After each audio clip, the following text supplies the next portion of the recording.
What's happening, guys? This is episode 22 of Based in Reality. I'm Mike J, of course. If you haven't done so, please subscribe to the channel and also please share and like the videos.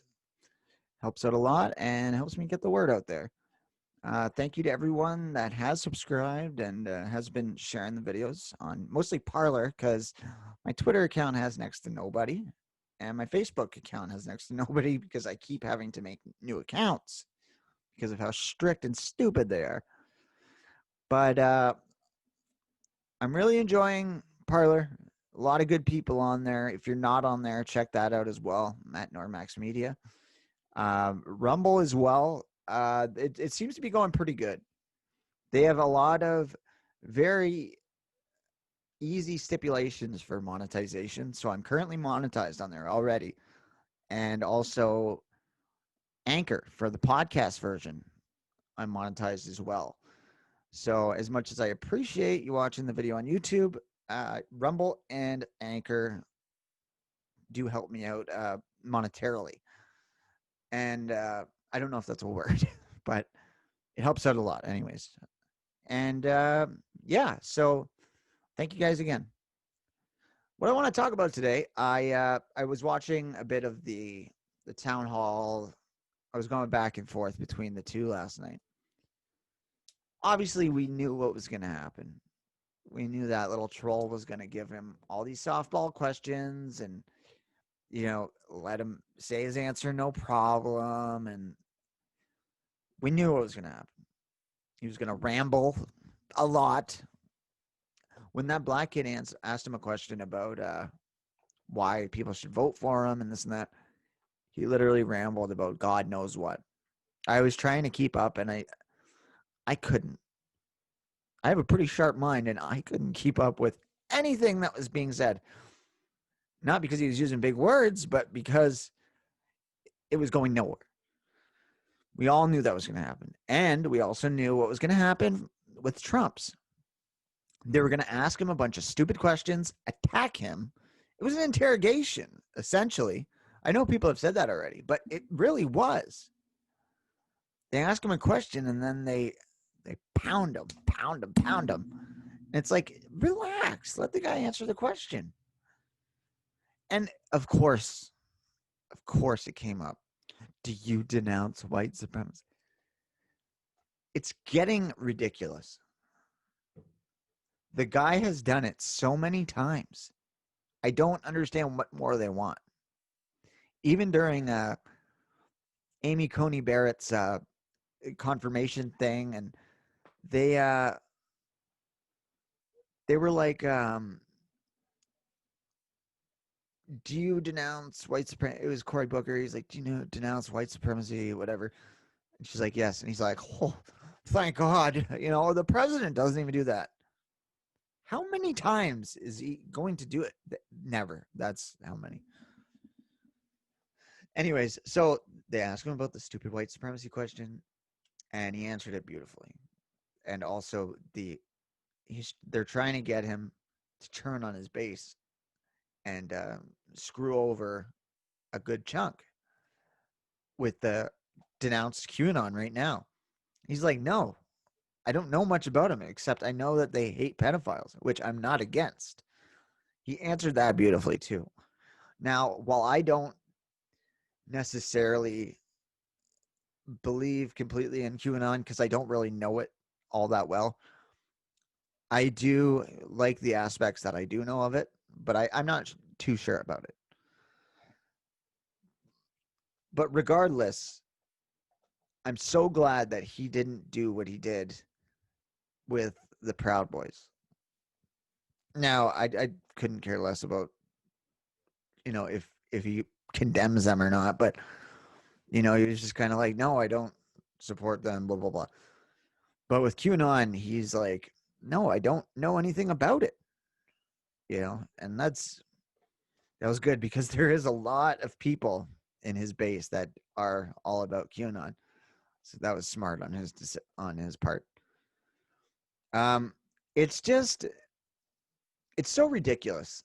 Like when you go back and forth between the two and how different they actually are, the lines of questioning and how they're attacking, and as if there's not enough of like wide open proof that they're going for one side.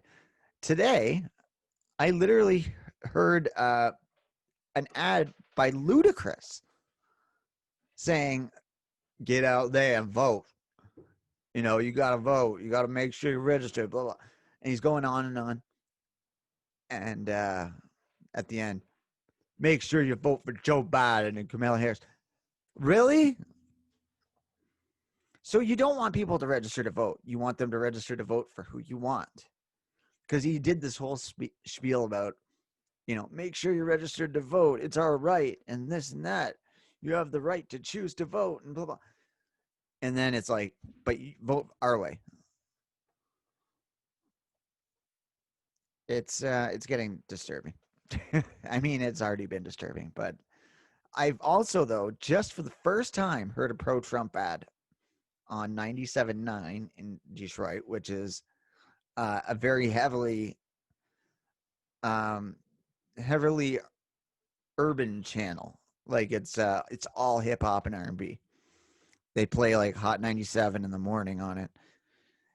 And I finally heard a pro-Trump ad, and it was on that channel. So I was like, yes, finally. It was cool to hear.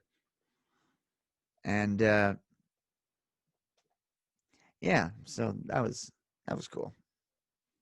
Now, as much as I wanted to talk about the town hall a little bit, just on those two things, because it was so important, the QAnon thing and the like the white supremacy question thing. That was so important to me because it showed he had balls. He wasn't going to go, no, yeah, I condemn something off the cuff. Like, no, it doesn't work that way. But I can hear the cats upstairs playing soccer with like a marble or something. It's so loud. Anyways, I saw something on a website or on a Facebook site, and I wanted to read it. It's on one of the white news networks or White Lives Matter, something like that. And I subscribe to those guys because they do have a lot of interesting points of view. I don't care if people think that it's wrong to support whites. I don't care about that. But anyways, I just want to read this quickly. So this is what it is. The reason white racism is increasing is because the generation of young white men were raised to be the least racist generation of whites to ever exist in the history of this planet. We grew up being taught that racism was bad, that we were all going to move past it, and work together towards a better future. Now, I get some people are going to go, well, you should just not be racist in general. But, you know, some people are grown up, or are taught that way when they're young. And not everybody has black friends when they're young. I did. I went to a very urban grade school and high school. Well, not grade school. It wasn't that urban. It was mixed, but it wasn't like super urban. But my high school was. But yeah, so I grew up hanging out with all different races and stuff. But we were still always taught, like, treat each other equally, man. Like, you know, whatever, from our parents and stuff. But anyways, back to this. We grew up being taught that racism was bad, that we were all going to move past it and work together towards a better future. Even in the most traditionally racist part of the country, nearly every young white boy in the generation of us grew up watching black athletes, actors, listening to black musicians. It was all normal. We were post-racial. So as we got older, we stuck our hands out in friendship to everyone, like we'd been taught to. And then every non-white group, this is including BLM and, you know, all the other bullshit groups, Antifa, everything. And they're not even a non-white group. Every non-white group on the planet came by and sucker punched us from behind, called us evil white devils, and told us we deserved to die. We were ready and willing to move on from the past. The rest of you weren't. Instead of shaking our hands and marching off together, You chose revenge against the only white people who have ever let their guard down. So now we can't be friends, and we're reforging the identity that we were taught to shed. Now, while I don't necessarily agree that we can't be friends, because it's for the most part, people that think for themselves, we can be friends. It's the brainwashed idiots like BLM and the Antifa supporting blacks that are still thinking this way. Like there's so many of all races on the right side, like the right wing side, that are past all this race shit. And there's a lot of whites that are. Whoops.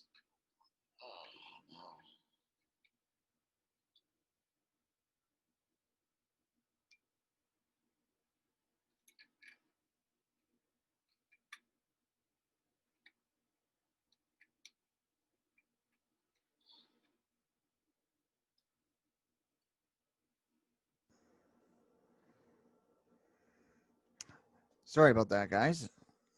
I unplugged my microphone. Anyways, we are past all that. It's just these groups that aren't, that want to continually call us evil and that we're white devils and this and that. Like, we're never going to get along with those people. It's just how it is. And I mean, everybody just needs to hope that there isn't a day where lines need to be drawn in the sand. Because it'll be a sad day. It's already a sad day, what's going on. Like that thing said, it's like we were all past this. Especially my generation. Like it said in there, we were the most, like the least racist of all. Because we were taught from when we were kids. The generation above us was not taught from when they were kids not to be racist. You know what I mean? Like it's our generation was. We grew up in the most diverse. And they had chose to attack us as the enemy because we were the ones that let our guard down. That's the only reason. And because they feed off the sympathy of these young white idiots that feel bad about something that they never committed.